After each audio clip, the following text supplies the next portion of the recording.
Hello दोस्तों, good evening, Ram Ram, नमस्कार। स्वागत है आपका हमारे हिंदी के प्रैक्टिस नंबर 4 में। तो चलो शुरू करते हैं बिना किसी देरी के। आज का जो पहला क्वेश्चन है वह बहुत धार्मिक व्यक्ति है। वाक्य में रेखांकित पद है। तो जो यहाँ पे रेखांकित पद है वो है आपका धार्मिक। संज्ञा, सर्वनाम, क्रिया या विशेषण।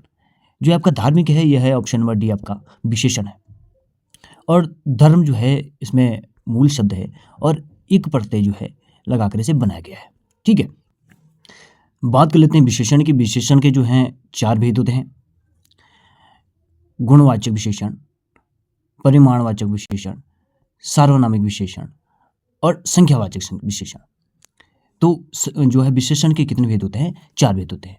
यदि आपसे अवस्थाएं पूछे तो विशेषण की जो अवस्थाएं होती हैं वो होती हैं आपकी कितनी? 3। ठीक है, बात कर लेते हैं क्वेश्चन नंबर 2 की। दूसरा क्वेश्चन है, निशा का विशेषण रूप क्या है? निशाचर, निशीय, निशांत या नैश। तो इसका जो विशेषण रूप होगा निशा का वो होगा ऑप्शन नंबर डी, नैश। अगला देखेंगे क्वेश्चन नंबर 3। क्वेश्चन नंबर 3 है, नेताजी ने कहा था तुम मुझे खून दो मैं तुम्हें आज़ादी दूंगा। इस वाक्य में कौन सा चिन्ह लगा हुआ है? ठीक है, ये जो चिन्ह है ये है दोहरा उद्धरण चिन्ह। ठीक है, कौन सा चिन्ह है? दोहरा उद्धरण चिन्ह। ठीक है, देखो दोहरा उद्धरण चिन्ह जो है वहाँ पे लगाया जाता है जहाँ पे किसी के कथन को हुबहू लिखा जाता है, वहाँ पे जो है दोहरा उद्धरण चिन्ह का प्रयोग किया जाता है। जबकि एकहरा उद्धरण चिन्ह जो है किसी कवि की यदि रचना को लिखते हैं तो वहाँ पे एकहरा जो है उद्धरण चिन्ह का प्रयोग करते हैं।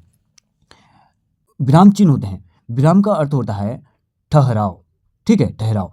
इनकी संख्या जो होती है वो होती है आपके 20। ठीक है, और किसके अनुसार? कामता प्रसाद गुरु के अनुसार इनकी संख्या कितनी होती है? 20 होती है। और जबकि संस्कृत में इनकी संख्या कितनी होती है? 19। और जो आपका योजक चिन्ह होता है उसे जो आपके संस्कृत में प्रयोग नहीं करते हैं। ठीक है, अगला क्वेश्चन की क्वेश्चन नंबर 4। क्वेश्चन नंबर 4 है, वह काम नहीं करता। वाक्य में अव्यय पद है। ठीक है, वह काम नहीं करता। देखिए इसमें जो आंसर वो होगा वो है वह। ठीक है, वह काम नहीं करता में जो अव्यय पद है वो क्या है? वो है जो अव्यय है। अव्यय के जो भेद होते हैं वो होते हैं आपके कितने? 4 भेद होते हैं। और ये जो हैं कैसे शब्द होते हैं? अविकारी शब्द। ठीक है, कैसे शब्द होते हैं? अविकारी शब्द होते हैं। और 4 प्रकार के होते हैं। कौन कौन से? क्रिया विशेषण, संबंध बोधक, समुच्चय बोधक और विस्मयादि बोधक। ठीक है, विस्मयादि बोधक। तो अव्यय के कितने भेद होते हैं? 4 भेद होते हैं। कैसे शब्द होते हैं? अविकारी शब्द होते हैं। और इसका जो आंसर है ऑप्शन नंबर 1 वह। ठीक है, अगला क्वेश्चन देखिए। अगले क्वेश्चन की बात कर लेते हैं। Question number 5। क्वेश्चन नंबर जो 5 है, क्वेश्चन नंबर 5 में है, सदैव ही बहुवचन में प्रयुक्त होने वाले शब्द हैं। ऑप्शन नंबर 1 है घर है, प्रत्येक है, दर्शन है और मुनि है। तो जो सदैव बहुवचन में प्रयुक्त होते हैं शब्द, इसका जो आंसर होगा वो है आपका कौन सा? दर्शन। ठीक है, दर्शन हो गया। ठीक है, आंसू हो गए, दाम हो गया, हस्ताक्षर हो गया, प्राण हो गया। ये कुछ अन्य शब्द हैं जो हमेशा किस में रहते हैं? सदैव बहुवचन में रहते हैं। ठीक है, अगला शब्द देखिए, अगला क्वेश्चन देखिए, क्वेश्चन नंबर 6। ठीक है, क्वेश्चन नंबर 6 है, निम्नलिखित में से कौन सा शब्द पुल्लिंग है? देखिए पहला है वचन, हानि, प्यास और बचत। ठीक है, तो इसमें जो आंसर होगा, इसमें आंसर होगा वचन। ठीक है, यहाँ पे वचन था भाई। ठीक है, वचन। अब लोगों को बता दूं, हिंदी में जो लिंग के भेद होते हैं 2 होते हैं, पुल्लिंग और स्त्रीलिंग। जबकि संस्कृत में 3 होते हैं, जो होता है क्या? उभयलिंग। संस्कृत में कितने होते हैं? 3 होते हैं। और हिंदी में कितने होते हैं? 2 होते हैं। अगला देखिए क्वेश्चन नंबर 7। क्वेश्चन नंबर 7 है, निम्नलिखित में से शब्द र व्यंजन नहीं है। ठीक है, मात्रा में, मूर्धा में, क्रम में और मातृभूमि में। ठीक है, तो आप लोग यहाँ पे देख पा रहे होंगे, यहाँ पे जो है, यहाँ पे क्या है? त प्लस र के मिलके त्र बनता है। ठीक है, यहाँ पे तो र है, ये र का रेफ रूप है, यहाँ पे भी है, यहाँ पे भी र है, लेकिन जो मातृभूमि है, ठीक है, ये आपकी र नहीं है, ये री की मात्रा है। ठीक है, किसकी मात्रा है? री की मात्रा। तो इसमें जो आंसर होगा ऑप्शन नंबर डी, मातृभूमि। अगला देखिए क्वेश्चन नंबर 8, निम्नलिखित में से शब्द में री की मात्रा का उपयोग हुआ है। ठीक है, हुआ है, यहाँ पे देखिए क्रिया में हमने बताया यहाँ पे र है, वर्षा में र का रेफ रूप है, ठीक है, रिपु में र है, लेकिन जो वृष्टि है, ठीक है, वृष्टि यहाँ पे जो है किस मात्रा का प्रयोग हुआ है, रि की मात्रा का प्रयोग, तो इसमें हो जाएगा ऑप्शन नंबर डी वृष्टि, ठीक है।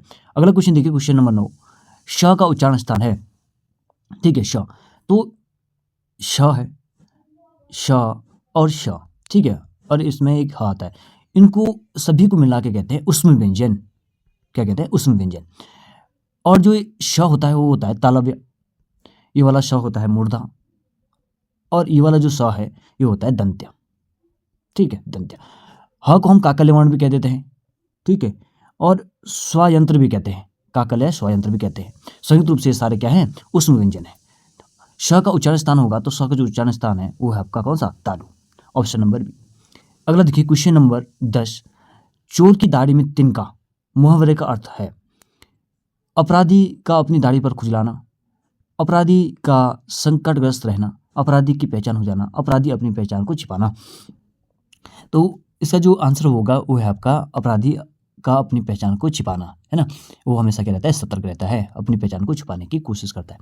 अगला देखिए, क्वेश्चन नंबर 11, अंडे का शहजादा लोकोक्ति का अर्थ है, कमजोर व्यक्ति, चालाक व्यक्ति, अनुभवी व्यक्ति या अनुभवहीन व्यक्ति। देखो इसका जो आंसर है वो है आपका अनुभवहीन व्यक्ति, ठीक है।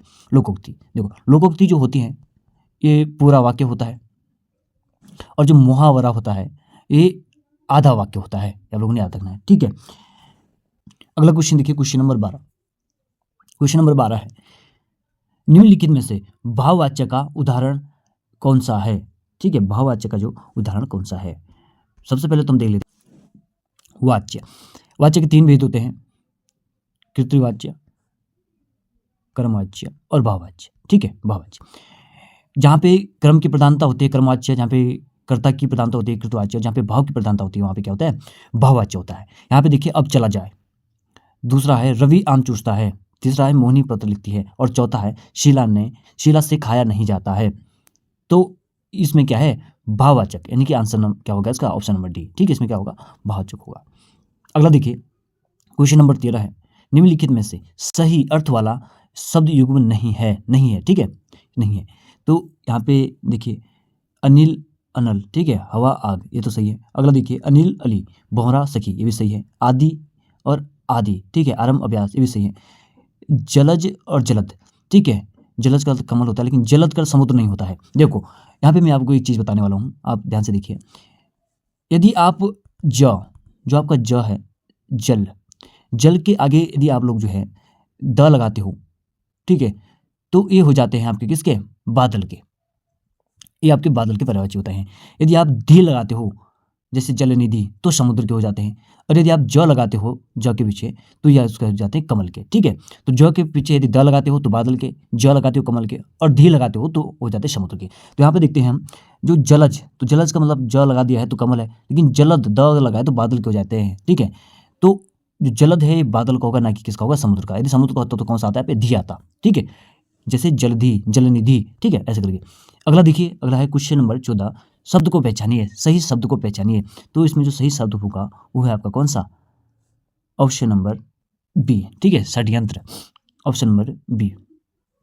अगला क्वेश्चन देखिए, क्वेश्चन नंबर 15, अलंकार के मुख्यतः भेद निम्नलिखित में से कौन से माने जाते हैं, ठीक है, कौन से माने जाते हैं। देखिए, भाव अलंकार, मिश्र अलंकार, उभय अलंकार, शब्द अलंकार, अर्थ अलंकार और रस अलंकार, शब्द अलंकार, अर्थ अलंकार और मिश्र अलंकार, शब्द अलंकार, मिश्र अलंकार और उभय अलंकार। ऑप्शन नंबर डी इसका क्या होगा, सही आंसर होगा। अलंकार का अर्थ होता है आभूषण, ठीक है, और अलंकार के जो भेद होते हैं वो होते हैं आपके 3, शब्द अलंकार, अर्थ अलंकार और उभय अलंकार, ठीक है। क्वेश्चन नंबर 15 देखिए, 15 हमने जो यहाँ पे आपके रचनाओं से भी क्वेश्चन बनाए हैं, साहित्य से, और गढ़वाली कुमाऊनी लोकोक्तियाँ को भी साथ में लिया है, ठीक है। आगे भी हम इसमें बहुत सारी चीज़ें डालेंगे, आप लोग जो हमारे साथ बने रहें, और यदि आपने चैनल को सब्सक्राइब नहीं किया तो चैनल को सब्सक्राइब कर लें, ताकि आप लोगों को जो है प्रैक्टिस सेट समय समय पर पहुंचता रहे। क्वेश्चन नंबर जो 15 है, 15 देखते हैं। 1988 में प्रकाशित गढ़वाली का प्रथम यात्रा वृत्तांत, ठीक है, चांठो का घुइड़ नामक यात्रा वृत्तांत के लेखक कौन है। देखिए, सूरबीर सिंह रावत, गिरीश सुंदरयाल, हरिदत्त भट्ट शैलेश और कन्हैयालाल डंडरियाल। तो इसका जो सही आंसर है वो है आपका कन्हैयालाल डंडरियाल। इसे आप लोग मोस्ट कर दीजिएगा, आने वाले एग्जाम में इसे पूछ सकता है कि गढ़वाली का प्रथम यात्रा वृत्तांत कौन सा है। तो आपको याद रखना है चांठो का घुइड़।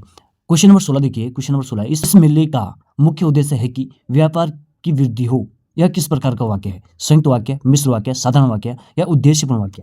इसका जो सही आंसर होगा वो है आपका मिश्र वाक्य। ठीक है, उद्देश्य है कि, ठीक है, यहाँ पे आप लोग देख रहे होंगे एक वाक्य जो है दूसरे वाक्य पे क्या है, निर्भर है, तो ऐसे में क्या हो जाता है, मिश्र वाक्य हो जाता है।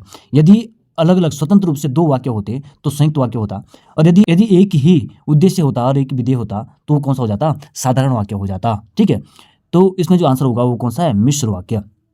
अगला देखिए, क्वेश्चन नंबर 17 है। क्वेश्चन नंबर 17, निम्नलिखित में से वाक्यों में क्रिया संबंधित शुद्ध वाक्य बताइए। ठीक है, वह सोत सोत जाग पड़ा। ठीक है, वह सोता सोता जाग पड़ा, वह सोते सोते जाग पड़ा, वह सो कर जाग पड़ा। तो इसमें जो सही आंसर होगा ऑप्शन नंबर सी, वह सोते सोते जाग पड़ा। ठीक है, अगला देखिए, अगला जो है, अगला क्वेश्चन है क्वेश्चन नंबर 18, आचार्य हजारी प्रसाद द्विवेदी को उसकी किस पुस्तक पर साहित्य अकादमी पुरस्कार मिला है? ठीक है, तो ये है आपकी कौन सी, बाणभट्ट की आत्मकथा। क्वेश्चन नंबर 19 देखिए, 19 है, गांव को वास बल सुवास लोकोक्ति का अर्थ क्या है? ठीक है, गांव से अच्छा शहर का वातावरण, शहर का वातावरण अच्छा नहीं होता, गांव और शहर दोनों का वातावरण अच्छा नहीं होता, गांव के स्वच्छ वातावरण में रहना अच्छा होता है। कोई ऑप्शन नंबर डी इसका क्या हो जाएगा, आंसर हो जाएगा। और आज का जो अंतिम क्वेश्चन है वो है आपका, बिंद्रा नामक गढ़वाली नाटक के लेखक कौन है? तो इसके जो नाटककार है वो है आपके डॉक्टर पुरुषोत्तम डोभाल। ठीक है, डॉक्टर पुरुषोत्तम डोभाल क्या है, बिंद्रा नामक गढ़वाली नाटक के लेखक हैं। ठीक है, तो ये थे हमारे 20 क्वेश्चन। यदि आपको वीडियो हेल्पफुल लगती है तो वीडियो को आप लोग लाइक कर दें, अपने दोस्तों के साथ शेयर करें और चैनल को सब्सक्राइब करना ना भूलें। मिलते हैं आपको किसी अगली प्रैक्टिस सेट में, तब तक के लिए अपना ख्याल रखिए। धन्यवाद, शुभ रात्रि।